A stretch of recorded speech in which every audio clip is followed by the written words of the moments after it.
you need to start figuring out, because like we are currently here. We're like currently here discussing pro and contras, why those modifications and why these configurations, like are important, they're different. We're coming to the point of the game definition, and someone would ask basically, oh, right, dude, but we're started from this whole personal conversation between people, so they pretty much understand what the idea of the game is. But the truth is that when you start develop the game and start making the first prototypes, and you are at the stage where you're like in the first 2 months and you just get the feeling of it, you don't really get the game definition.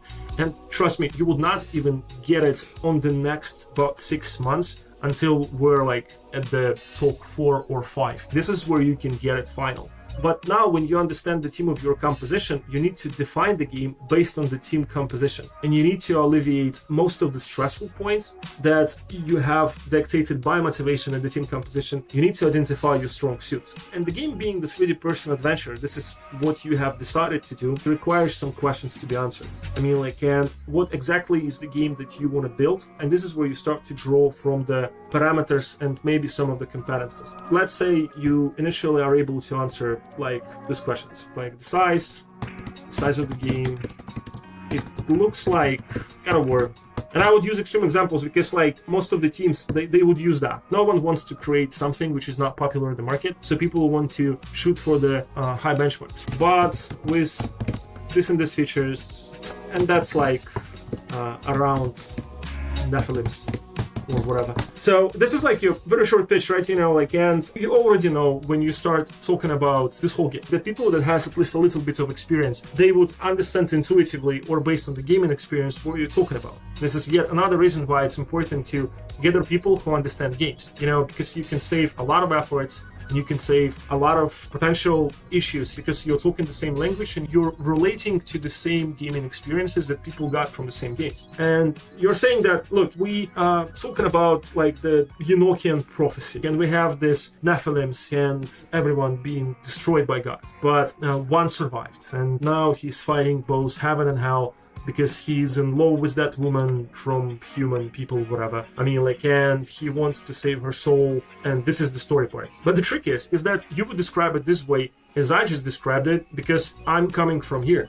I'm coming from the design point. And I would start actually by writing down the story and writing down this experience. Now, if you would be a person from art, you actually would define the game differently. It would be art, and you would go for something like lots of exposition and landmark, beautiful world of biblical proportions, like Renaissance art.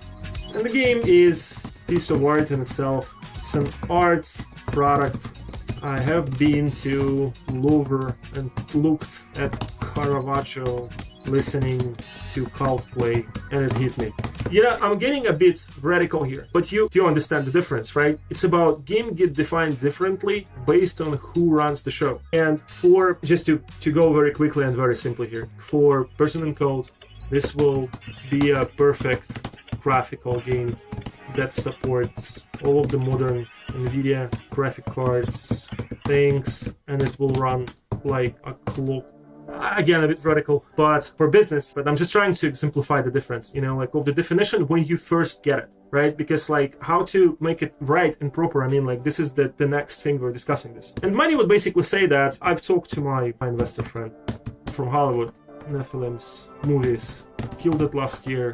We need a game like that. And those different motivations is something that you really need to do a check of what goes initially in your team and what's the initial definition that is native for the team composition you're doing.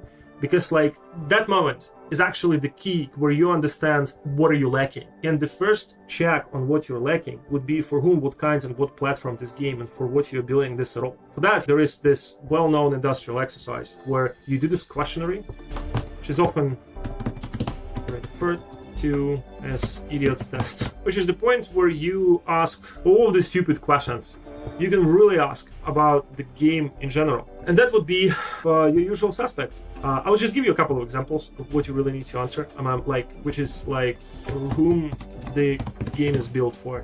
Myself and the team, we have enough courage to admit that we build game for ourselves, and we want to build something that we like, because otherwise we don't believe that anyone else would like it. And this is very vanity fueled and egocentric development. That's totally fine. You can go this way.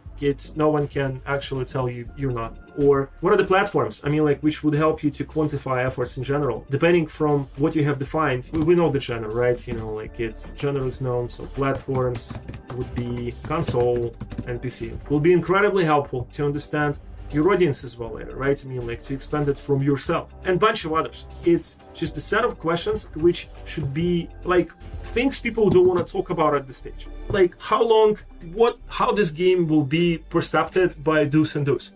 Do we risking with this narrative, with that and that? Do we want to go directly as an establishment because we're all here to make a message, because we actually gather the team to do that? You answer all of these things. This questionnaire, it's extremely helpful to also align those different type of visions, because it provokes the conversation, and you need to provoke the conversation at the initial stage because of the different type of compositions, and because every one of them literally has strong and weak streets, and it helps you to define the game. You're not really at the stage of the even concept at this point. You're just trying to understand why the hell you're here. I mean, like, and what you're trying to achieve by building this product together with these people who now surround you. And then you get to the point of the optimal strategies. And optimal strategies is based on the intelligence that you have gathered. Like, questions you need to ask yourselves at this point is, so with us being myself and Steve and John, who joined us, who makes us the design, the way we see the game, and those other two guys helping him in level design and music, not being able to have initial funding from the entrepreneur, but still having the privilege of time to build what we think suits this team. That being that game that we define as a mix of this code and this art element, which will be done for those and those people, for those and those platforms and consoles. What are the optimal strategy to achieve this result?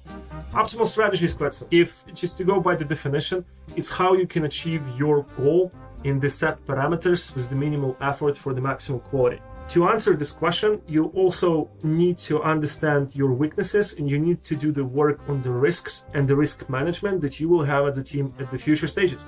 Your obvious risk in the composition I just talked about is that you have limited resources, you don't have many, but you can work quietly for a longer time because you all agreed you're going to do that, and you might have the better vision before you show it to everyone. And this is your natural leverage point, because if you already have something that looks cool, you are more resilient to external feedbacks, and you can better protect what you think, like on this specific game.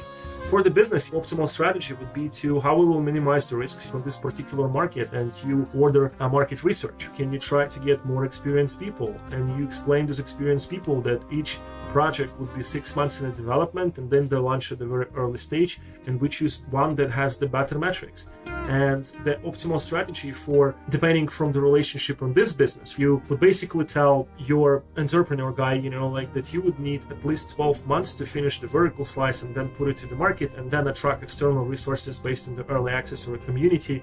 But there are conditions. You should not be interrupted too much by the external feedback, because this is how production works. That's basically optimal strategies, or the result, what works for you specifically better in this very specific context. And this is what I want to talk about a little bit here, is that there are no universal knowledge into the video game development, because just how creativity is wired, how much different context of people getting together to build something are involved, because all of those people and teams are happening at a completely different territories, and they live in a completely different circumstances, and you cannot take those words of wisdom from brackets industry, and try to use them if you, let's say, are sitting somewhere in the outskirts of Poland with no access to the Warsaw Hangout and no access to the industry, and you are listening to someone from the United States, Los Angeles. You cannot take this experience, because most probably it will kill you. You also need to define your strategy, and this is my big belief, it should also go from principles which are currently directed for the market.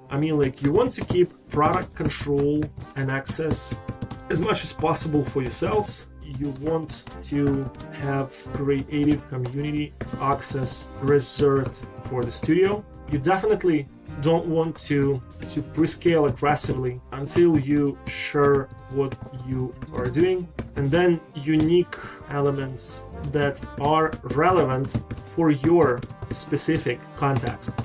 So look, you're doing this whole thing. You're building the game, you got people involved, you assume the leadership of the product that you have defined, which is currently not perfectly defined, by the way, but you start to understand the grasp of what you are doing here.